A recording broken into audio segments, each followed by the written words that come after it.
How to update your audio drivers on your Windows 11. So in this video tutorial I'm going to show you the perfect method. So let me start the video.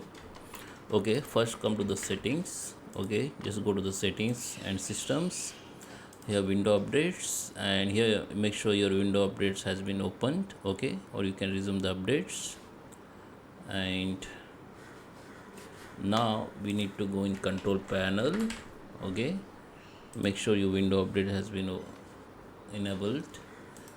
Come to the view by and go to the large icon and go to the device manager. Okay, and here under the view make sure you have click on this show hidden device, and now we need to select here sound, and here we have the drivers. So select your drivers,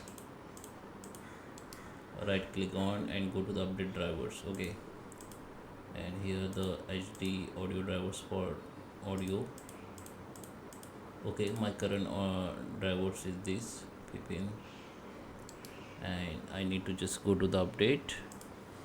Here we have two options. You can search for automatic drivers on internet, so my drivers is up to date, and here you can search for update drivers for window updates. Okay, so we have already enabled your window updates settings, so you can go for it.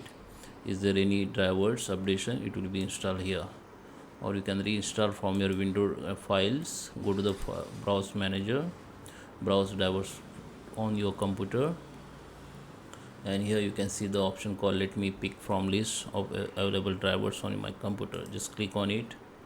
This is your USB audio drivers. Okay, here you can select your list. So maybe there is a two drivers, I have only one driver. Select that and just click on next, so it will be install again. Okay, and if there is another list, then come to the same window, select that another list and just click on next.